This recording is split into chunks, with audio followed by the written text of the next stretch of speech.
Hello, beautiful people, and welcome back to my channel. My name is Corinne, and on this channel, we talk about all things thriving in your singleness, sex, and self love. And today is going to be a video about sex, okay? And this particular video is going to be about the cost of sex. So, we are going to get right into it. I'm going to be looking down because I have notes.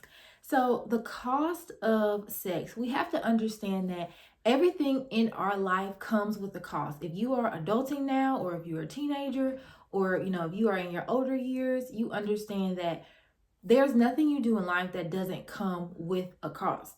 Now, that could be good things, right? It doesn't always have to be bad. Like going to the gym is going to cost you some time, but in the end, you're going to get an amazing body. You're going to feel better. You're going to be healthy. Your skin is going to clear up. All of those good things are going to happen. But we do have to know that everything has a cost. And so that applies to sex as well. Before I start this video, remember, no shame, blame, guilt, judgment. We're not doing any of that over here. I'm just telling you all about my story and my experience and the things that I have learned. This is not law. This is not gospel. This is not the end all be all. I'm just telling you all what I have learned throughout my journey. So if that sounds good to you, let's talk about it. So what does sex cost? Yes, it feels amazing. Let's put that out there. All right, great. We put that out there. Sex feels great. Okay, now what? Because sex does not last for a whole consecutive year at a time. Like, you're not just having sex for an entire year, right? Like, you have to go to work, you have to work out, you have to go see family, whatever. So there's times when you're not doing it. So typically it is very momentary and it is very, very fleeting.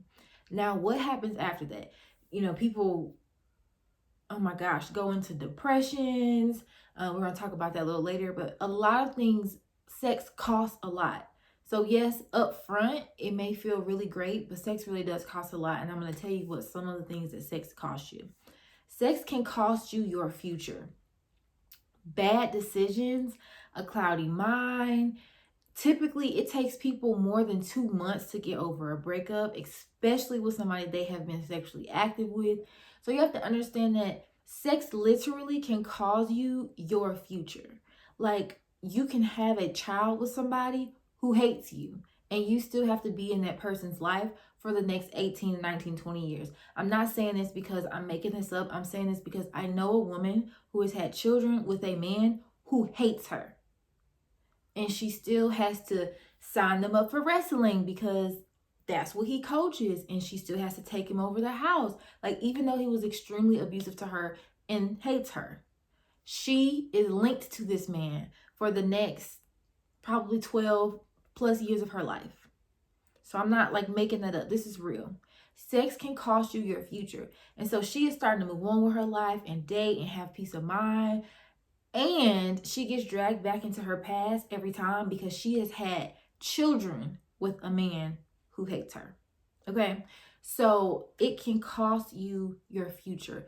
If you do not participate in this with somebody who loves you and somebody who cares about you and somebody who honors you, it typically does not end well, and it costs you some part of your future.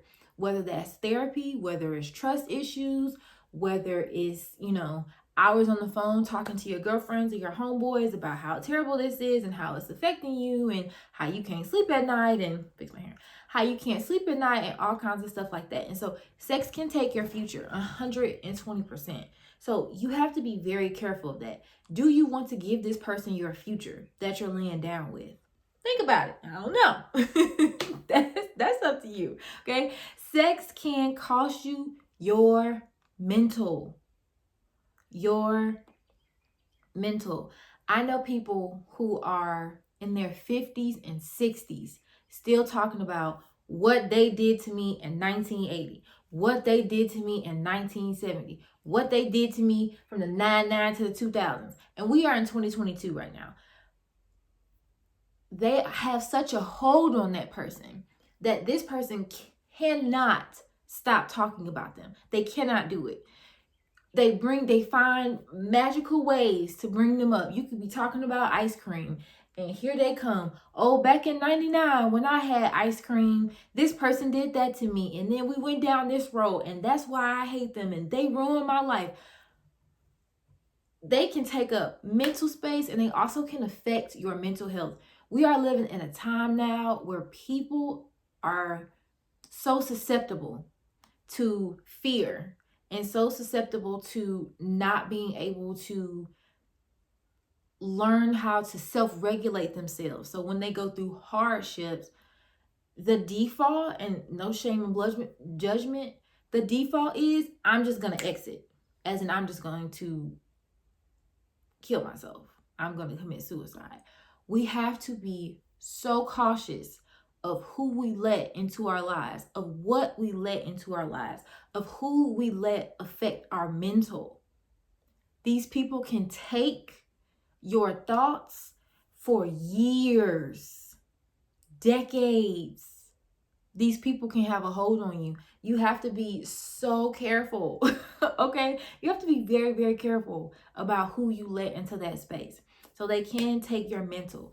I highly believe in soul ties. Highly believe in soul ties. And maybe you don't want to call them soul ties. Maybe you wanna say exchanging of energy. Every time you see a person and you shake their hand or you smile at them and you have a conversation, you all have exchanged energies. It is scientifically proven. We all have an energy field around us that is scientifically proven. Okay? Okay. Like if somebody were to walk into the room I'm in right now and I could not see, I would be able to feel them because their energy field is interacting with my energy field. So imagine having intercourse with these people, right? We are taking what that person has. Imagine spending a night with Oprah. Like, just imagine how motivated you would feel, or how inspired you would feel, or how it would change your character. Because it's like, girl, I just spent the whole night with Oprah. Like, why are you talking? Why are you talking to me crazy? Okay. It would change your energy. And that is the same as when you lay down with people. It changes your energy. Now we're still on mental, so I'm talking about mental. It can, if that person is dealing with depression, honey, buckle up. If that person is dealing with sadness and anxiety, sir, buckle up. If that person is dealing with the craziness, buckle up, buttercup, because you probably will end up doing the same thing. Because that is how strong and how powerful it is. Once again, no shame, no blame, no guilt, no judgment, but I just gotta lay it out, okay? It's getting real out here. I just gotta lay it out. You have to choose someone who, bare minimum, loves, honors, values, cares for you. Bare minimum. I'm not saying they gotta roll out the roses. I'm not saying that, they gotta meet your mama. No shame, blame, guilt, or judgment. But you have to find someone who honors you at the very minimum, and who can even honor you enough to say, like, I'm not even in a good space to be exchanging energy with you right now. Have you ever met somebody who said, you know what? I can't even do this with you because I'm not in the best place for me? Or have they just been like, yeah, let's do it. Let's go. Yeah. You came over here looking good. Like, like, people who care about you. Please be with people who care about you at the bare minimum. Be with people who care about you. So be careful about that. It can affect your mental, self-doubt, low self-esteem, body image issues. Oh my gosh. The amount of people who have body image issues because a sexual partner made a comment to them, or a sexual partner was emotionally abusive, or a sexual partner, said something and it made them extremely uncomfortable, is very high. It's very high. So be careful with that. And your health, y'all. I don't have all the facts and the statistics, but please know that the people you lay down with can have a profound effect on your health for the rest of your life. This is very serious. This is not a shame tactic. This is real life. You can have intercourse with somebody who can leave you with a disease that will never leave you. If gone, now, super holistic people, and hopefully they find a cure. I acknowledge that as well. But as of right now, something that is either will never leave you or is extremely hard to get rid of. So take that into account, you all. We are on our self-love journeys. Love yourself enough, love your health enough, love your body enough to ask questions. And I'm going to make a video about what asking questions is. I'm going to move on, but please, please, please, please, please, please, please, please know that your health is in jeopardy if you are having intercourse with people who don't care about you. And in addition, not just catching a disease, you all, bad relationships can ruin your life. As in, your health can decline because the partner you are with is just, the relationship, the energy is just so stressful. So be very careful about that. The last thing is the lives of your children. When I want to just let it all hang out, when I'm done, when I'm like, I'm over this, I'm over all of this, guess what I do? I think about my children, and I don't have children. I don't have children yet, but I think about, is this man a man I would want to father my children, and the man I would want to instill values in my children? And that sobers you up real quick. It sobers you up very quickly. If you are a man watching this, think about, is this woman somebody I would want to nurture my children? Is she a woman I would want to care for my greatest possessions in this world? Is this the woman I want to take care of my legacy?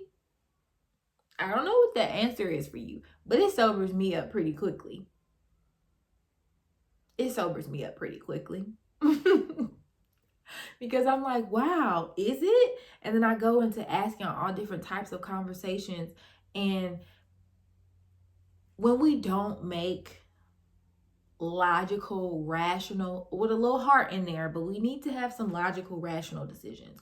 When we don't make logical, rash decisions, we will affect, and not just our children, other people's children. I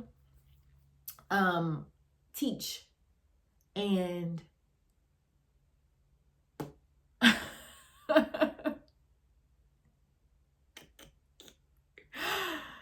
if I could have a hand in who some of my students' mothers chose to be their fathers, they baby daddies, oh honey, I would be a magical bippity boppity boo, and I would go back and be like, baby, you don't do nothing else, leave that man alone.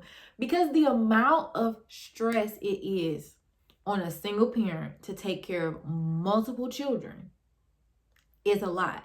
Now imagine that household and all that stress and the chaos, and the mom is at work working 3 and 5 and 6 and 12 and 8, 9,000 jobs, and then the child comes to school and is literally insane. Like, these children need a lot of help. They're literally like not well because of the environments that they grow up in. And so not just their children, but they affect everybody else. Like, these children are going to affect society. I know it may seem super traditional and like very hard, but it's like, we have to care for ourselves and we have to care for the community, because as much as we may not like to acknowledge it, we are members of a community and members of a society. And no, you don't have to live your life for society, but you have to understand that what you do impacts how other people live. Because certain people made choices, my kids show up in a certain way that is extremely stressful. Not just on me, on the counselor, on the therapist who chasing the kids all around the school so they can come back to class, but then they cussing them out, shooting dice. Like, it's been a lot. So please be careful. And I'm not shame, blaming, or guilting anybody. I know it's a multi-tiered structure of why these things are happening, but we are coming to a place where we have to start taking individual, micro, personal responsibility where we can. Okay. So hopefully this helped you. Hopefully you can understand how having sex with people who do not honor you can and unfortunately will cost you. I have not seen a lot of people unscathed by this, me included, of just being able to have intercourse and not have like some negative repercussions because I didn't think it all the way through first. I've met very few. I've met very few people who have come out unscathed. Now, whether they're doing well now, God bless them, but they may have had to struggle for 20 and 30 years to get to that point. I don't want to have to do that. And I hope you don't want to have to either. Okay. So hopefully this video has helped you all. For laying out some of the costs of what it costs, some of the costs of what it costs, some of the costs of having sex with people who do not care about you and who do not love you and who do not honor you. I hope that you make a different choice today and moving forward, that if you are going to do it, that you do it bare minimum with somebody who loves, honors, and respects you. I advocate that you wait. But I know that we're all running our own race, and you have to run your race the way you see fit, and your body's between you and God. And so you take that up with God. I'm not here to tell you what to do. That's God's job. I'm just here to give you some information. Okay? So thank you all so much, and I look forward to talking to y'all in the next one. Bye.